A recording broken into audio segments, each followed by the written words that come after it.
প্রিয় বন্ধুরা, আসসালামু আলাইকুম। আশা করি সকলে ভালো আছেন।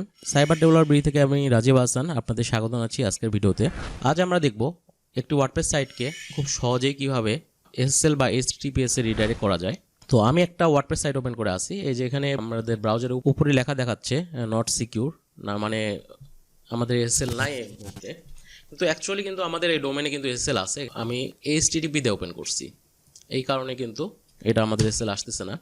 যে আমাদের লিঙ্কের মধ্যে কিন্তু এইচটিটিপি আছে। আবার যদি আমি সেখানে এইচটিটিপিএস দিই,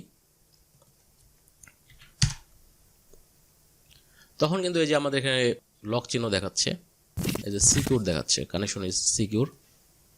তার মানে আমাদের সাইটে কিন্তু অ্যাকচুয়ালি এসএসএল আছে, বাট এসএসএল দিয়ে ওপেন হচ্ছে না, রিডাইরেক্ট হচ্ছে না, যার কারণে কিন্তু আমাদের এই এরর মেসেজটা আমরা দেখতে পাচ্ছি। তো আমরা কিন্তু ড্যাশবোর্ড থেকে খুব সহজে একটা প্লাগইন ইনস্টলের মাধ্যমে কিন্তু অটোমেটিক রিডাইরেক্ট করে নিতে পারি। মানে আমরা যদি এই প্লাগইনটা ইনস্টল করি, কেউ যদি হচ্ছে এইচটিটিপি দিয়েও ওপেন করে, আমাদের সাইট অটোমেটিক এইচটিটিপিএস রিডাইরেক্ট হয়ে যাবে এবং কিন্তু আমাদের এখানে সবসময় এই লক চিহ্ন দেখাবে এবং সিকিউর দেখাবে।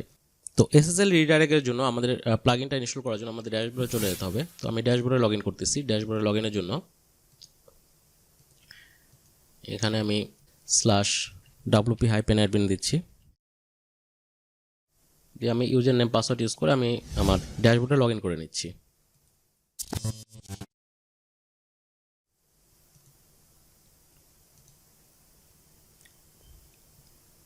তো ড্যাশবোর্ডে আমি লগ ইন করছি। এখন আমার জাস্ট একটা প্লাগইন ইনস্টল করতে হবে। এখানে আছে আমি ইনস্টল প্লাগইনে গেলাম, এখান থেকে অ্যাড নিউ, অথবা এখান থেকেও অ্যাড নিউ করতে পারি।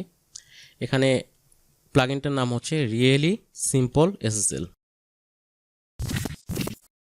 এখানে প্লাগইনের নাম লিখে আমি সার্চ দিলাম, এই যেখানে প্লাগইন চলে আসছে। এখন এটা জাস্ট আমাকে ইনস্টল করতে হবে এবং অ্যাক্টিভ করে নিতে হবে। এবার আমি অ্যাক্টিভ করতেছি। অ্যাক্টিভ করার সাথে সাথে কিন্তু এই যে অ্যাক্টিভেট এসএসএল এরকম একটা অপশন আসবে, এটা অ্যাক্টিভেট করে নিলাম আমি।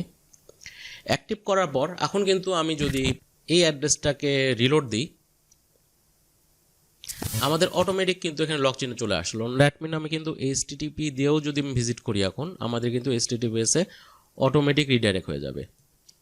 এখন আমি এই যেখানে কেটে দিলাম, এসটা কেটে দিলাম, কেটে দিয়ে এইচটিটিপি তে ভিজিট করতেছি, আমাদের ঘুরে ফিরে কিন্তু এই যে এইচটিটিপিএস এ কিন্তু চলে আসতেছে। দ্যাট মিন আমি যেভাবেই যাই, এইচটিটিপিএস দিয়ে যাই বা শুধু ডোমেন ক্লিক করি, সামনে www https বা http কোনো কিছুই দিলাম না, জাস্ট খালি ডোমেনটা আমি ভিজিট করতেছি, তাহলে কিন্তু আমাদের ওই ঘুরে ফিরে কিন্তু এই যে লিঙ্কটা আছে https এর লিঙ্ক, এই লিঙ্কেই রিডাইরেক্ট করে নিয়ে যাবে। জাস্ট সিম্পল একটা প্লাগইন ইনস্টলের মাধ্যমে কিন্তু এই কাজটা আমরা করতে পারতেছি। প্লাগইনটার নাম আবারও আমি বলে দিচ্ছি, এই প্লাগইনটার নাম হচ্ছে রিয়েলি সিম্পল এসএসএল।